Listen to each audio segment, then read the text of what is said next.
absolutely. How can I serve you? What can we do? I don't even know. I rarely get nervous, and I'm legitimately nervous, Bree. Oh, this is going to be super exciting. I'm super excited to introduce you. So this is Ellie Lieberman of B. Go ahead. I'm Ellie. I'm the founder of Be Guided by the Light. I am a lot of different things, but really I help people who are going through an awakening process or ascension, and I help them reintegrate back into the world. So I think the hardest part about having an awakening is everything that you thought is not. And it can be very difficult to connect with your family, your friends, your job, the people around you, if you're like realizing you're about to be completely different, right? So that's my strength.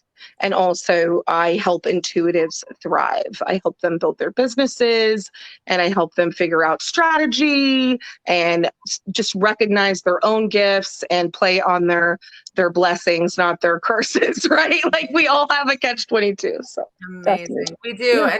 And blessings and curses, I like to call them blessings and lessons. Like there's no wrong turn.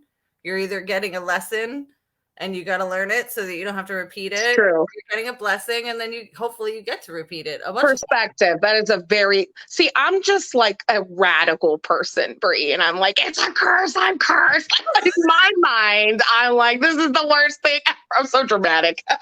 There is some reasons for that, though. There is some reasons for that. So I'm Astro Brie. I'm an astrologer, and I'm excited to read your chart. I've looked at your chart a little bit beforehand, and I have 7 different versions of your chart up. So we'll be looking thoroughly into your past and up to your future. And I believe the secondary progression is a really good way to look into the person someone has evolved into, because I love that. It ages with you. You won't necessarily see all of your progressions over 80 years if your life is cut short, right? You get to a certain point. And yeah, your progressions has a really exciting place, but we'll get to that. We'll get to that first. So I'm going to introduce your chart. Your chart is a Cancer rising at 1 degree. Yes. Wow. That's so intense. So the moon is everything to a Cancer rising, and your moon sits in the 12th house of Gemini. Yeah. I overthink all the weird occult things. I'm an encyclopedia of weird stuff. Well, and paranormal 100%. And spirituality is like your alley. So have you done much dream interpretation? Yes, definitely. I'm really good at interpreting like signs and symbols and like seeing how they connect, almost like it's almost like I look at people like an old painting, and like I'm looking at all the symbols that were included within them. That's the best way to explain it. It's really subconscious. Like I even like, what's my mom say? She says that I feel in color. Cancer rising's relationship to mom. Well, now, so everything that if you look at your natal chart, your second house is telling you what you value the most, how you feel about what you value.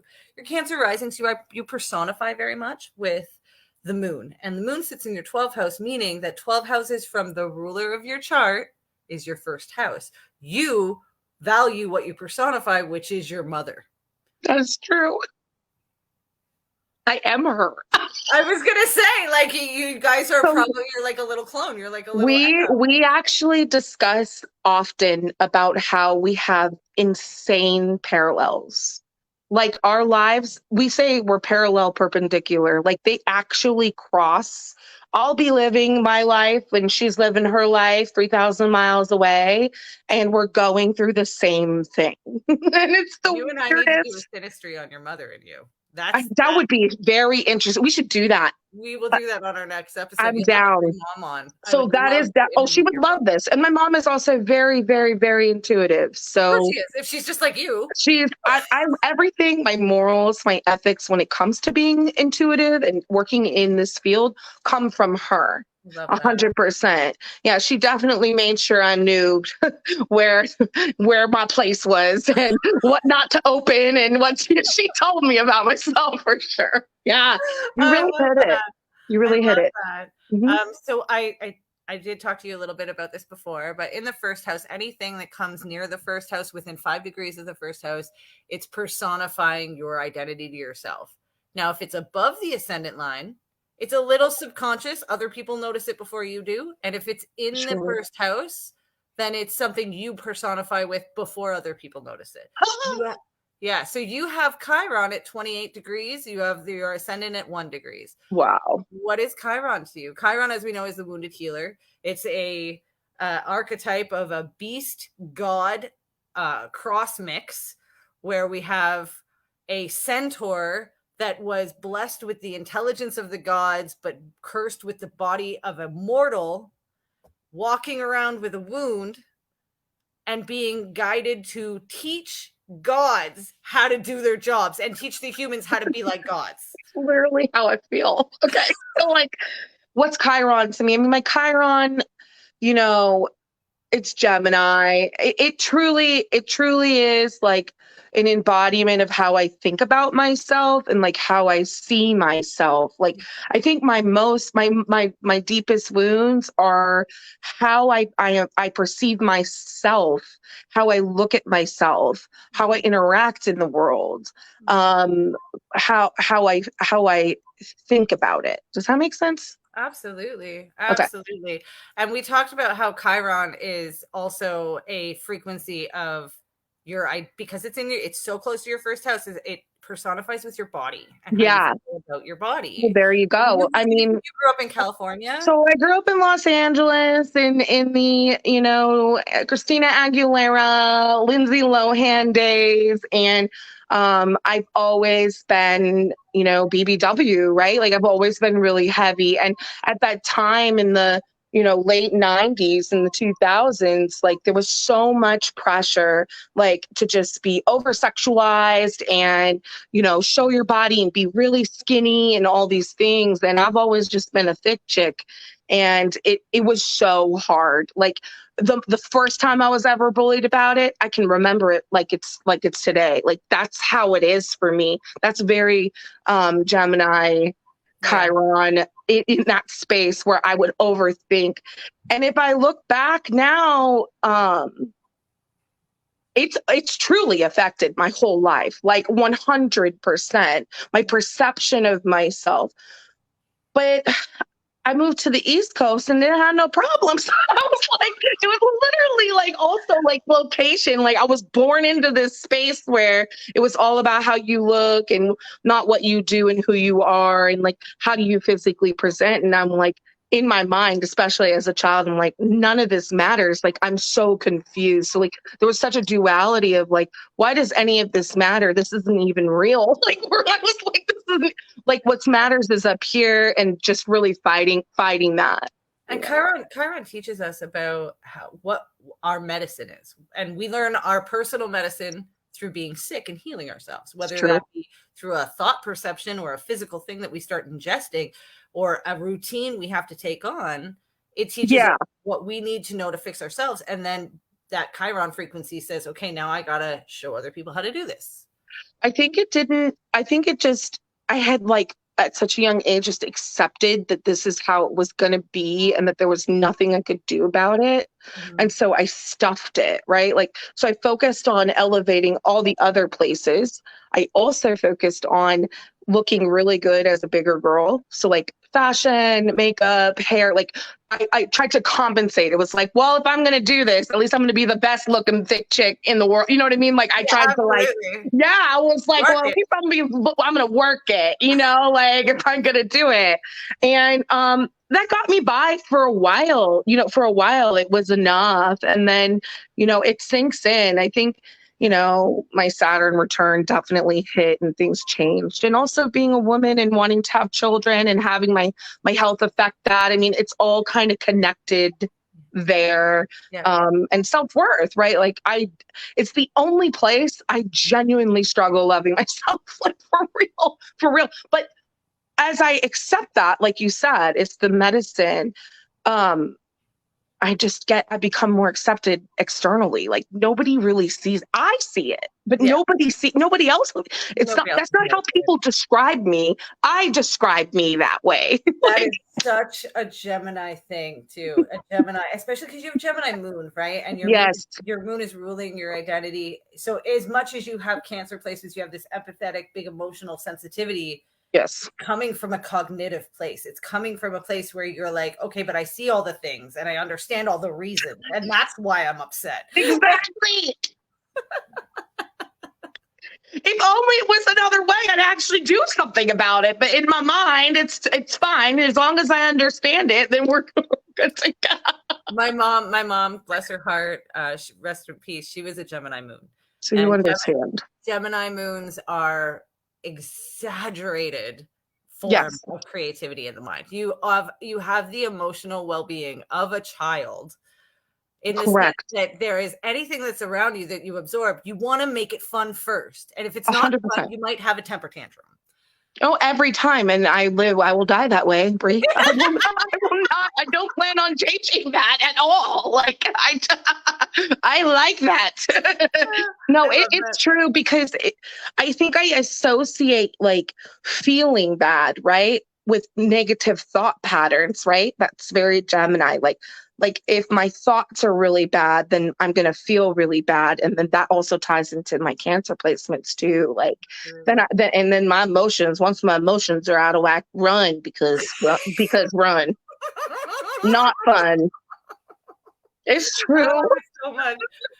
So we have your second house is Leo, which is ruled by the sun. Solar placement is sitting in Libra in the 4th. There's a lot of 4th house energy here. Technically, it's 5 houses from your moon. So for your mom, you are home, by the way. You are her root system. True. But for you, being a root system meant you had to carve your own path. And that's very much what you value. So our second house tells us about experiences we had as a young child. And if it's ruled by Leo, the sun is going to tell you what exactly you have to burn through, because the sun burns through things, what you have to burn through order to get that value system down. That makes sense. It wouldn't surprise me at all, because you have Black Moon Lilith there that did not digest well with your siblings, with your friends, with people around you, that you were not going to do what they did. You were not going to follow suit. And you, in fact, had to go move somewhere else. I got portaled twice, multiple times. It was like this constant reinvention to see if I fit, and then only to find out like you're going to fit wherever you go. So just get over it, right? But it took like a lot of moves to do that and figure it out. So actually, I have a better relationship because I'm farther away from both my parents than I do before, right?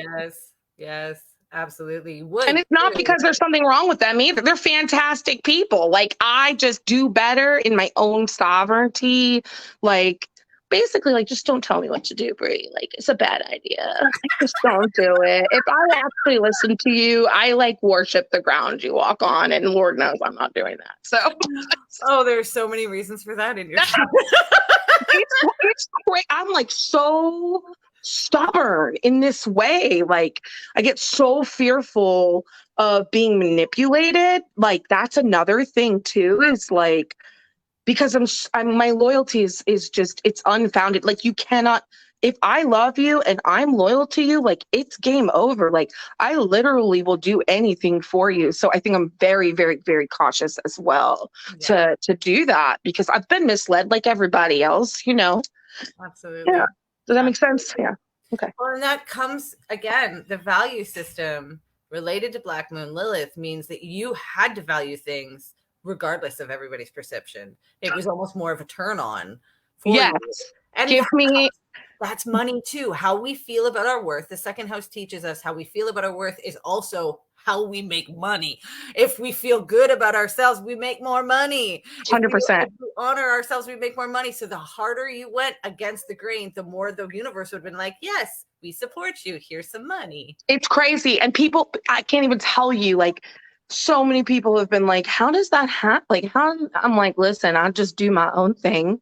And I promise, if I do my own thing, I'm going to get the thing. The moment that I am told to do anything, my brain, it's like goes blank. It doesn't compute. I can't handle it. Like, I can't, it truly shuts down. Yeah. Well, And now I yet, can blame Lilith. yes, don't blame her. Thank her, because she's Thank the one you, who gives Lilith. you the balls to be able to, like, no, I'll do it my way. Thank Yes, I'm definitely pioneering. I am a willingness to do things before other people and kind of be a way shower in so many ways. And that when you're younger, people don't listen to you because you're a kid, right? So it looked really rebellious and it looked really just like defiant and really strange and all of that stuff. And so I embodied that as well, very much so, and thought there was something wrong with me. So this is very validating because I've come to the conclusion now, like this is just how it is. I had no idea that it had to do with parts in my chart. So Oh yeah, no, everything's there. It's the blueprint. I feel so much better already. So we have, okay, so your third house is Mercury ruled. Okay. Yes. It's also has your IC in it, meaning the root of your chart is based in your cognition. That's what a third house IC is. How you root yourself is what you think. It's not where you are. It's not the people you're around. It's what you think. Just like I've been saying this whole time, telling you my mind literally creates reality. Like I can't even begin to explain it's insane. It's I am definitely a mindset manifester. And if I can't see it the way that it is, I get very confused because of that as well. Like if there's any kind of like illusionment or fog or manipulation, like I can really pick up on that too. That's the benefit, is like I can see it when I'm thinking. I could see it. Yeah. Something. Yeah, it's true. Should have been a lawyer. Absolutely. And it's funny that your third house has your IC. Did you travel a lot? Did you move a lot when you were a kid? Or were you guys always in that one space? Always in that one space. But when as soon as I hit 18, I was out the door. You were like, my route, I'm going. I literally have lived in like 12 different cities, 4 different states. Wow. Yeah. And do you drive a lot? Yes. Do you find you like live in your vehicle a lot? Yeah. So my last vehicle, I ran to 333,000. Yeah, that's some icy Mercury stuff right there. I actually prefer it. In fact, I find myself sitting in my car doing all the things rather than going inside my house. It's like a permanent office for you, yeah. I call it my spaceship. That's so perfect. I do. I really do. So perfect. Yeah. I love that. That's crazy. So your fourth house, the fourth house is in Virgo, but the fourth sign is from the ascendant is always going to be more impactful when you're talking about looking at things through their house perspective. Okay. You're counting constellations from the ascendant. So that would be Libra. This is where you have the south node in Libra, you have it conjunct Mars. We'll get into that in a second. You have the sun there. And then at 29 degrees, you have your part of fortune, all in the fourth house. So I have to ask, what was that hostility, that masculine, violent, argumentative energy that you felt at home? Was it a brother? Was it an uncle? Was it male neighbors? Was it all the men? Was it your father? It's my pops. Love you, Dad. I can give him this credit, though. I'll give him this credit. My father, I'm very lucky. Both of my parents have awakened in their later years. I'm really lucky. And my father is he's always been an amazing person, but he has grown like in an insane way. Like he's an amazing person. All of that like hostile masculinity, like he has resolved. And I'm very grateful for that. But I did carry that most of my life. Probably the last 5 years is as long as I haven't really carried it. It's been really awesome. So yes, that is relatable. And he'll tell you, he'll be like, yeah, I didn't know what I was doing. He'll tell you. He knows, he can see it. South Node is really about releasing too, right? So this would have been the last generation to see that you represent, especially because it's in the fourth house. The fourth house is the ancestry we embody, as well as the one we leave, because it goes up into the 10th house. When you have a south node in the fourth house, you're not supposed to be rooted. You are literally burying the root behind you when you go. That makes sense. And if it's the temperament, and Libra Mars, that's a detrimented Mars. That is and for all of True. the listeners here, when you have a detrimented planet, it doesn't mean it doesn't work. It just doesn't work archetypically. When you Yeah, have a Mars in Libra, you have a lawyer's prowess. You have someone 100%. who can argue every single point and catch you on every single lie.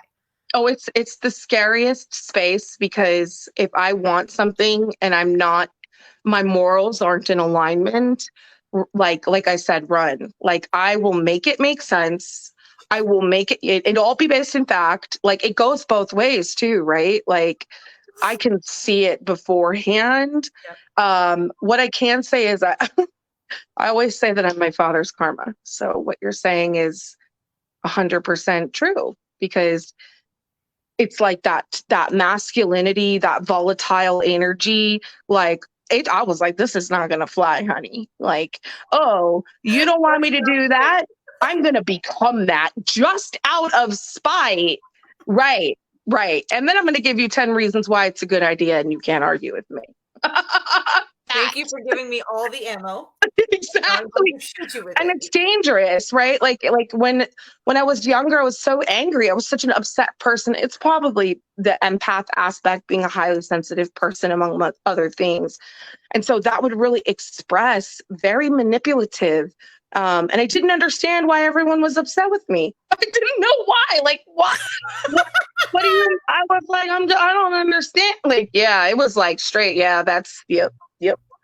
Now I do, obviously. I'm not that person, but I lived and embodied my pain like that and would respond. It's almost like I would like emotionally and mentally mirror what I felt like was going on all the time, thinking that that would make people become aware of themselves, only for it to completely backfire, and have it be, oh, I guess you're the problem, right? You're the one that's right. You're Right. right. I feel very vulnerable and exposed right now, Brie. I want to let you know. Well, this part of your life, it's beautiful because we just had the South Node fall onto your part of fortune. So your part of fortune is a big deal in anyone's chart. The part of fortune talks, it's a midpoint calculation, and it talks about the point where your energy is accumulated to kind of like its own natural curve. Yes. Okay? When things hit your part of fortune, you're like, oh, this is the bend in the road that I've been waiting for. 100%. And you just fall into line. It's not a lucky spot. Like if your Jupiter is getting hit or your Venus is getting hit, you're not getting a new strategy. No, this is more about finding your bend, finding the thing that works for you. And with the South Node now coming into here, I'm curious what's been going on with you yesterday and today. Oh, boy. Well, okay. So what happens with me, and maybe you can tell me if this is in my chart, Absolutely. or if it's just a me thing. I don't know. Absolutely. But what happens with me is I think I feel things way before they happen, like way ahead of time. And so I experience whatever the alignments are, but right before they happen. And then by the time they hit, I'm like, oh, well, this all makes sense. I'm like, that's exactly what was going on. But like, even with retrogrades, like not even when I'm in the retrograde, do I feel, I almost experience it right before. It's a really like it's almost a precognitive space. And I always just associated that with my leadership, like having to guide people through that. And that's why that happens. Hence the name of your business. Correct. Be guided by the light. I'm like, don't go the other way. It's a bad idea. I just did that like 2 weeks ago. Let me warn you and tell you all the things that have happened. People are like, oh, well, you talk about your life in your readings. I'm like, you don't understand. I'm literally physically experiencing all these things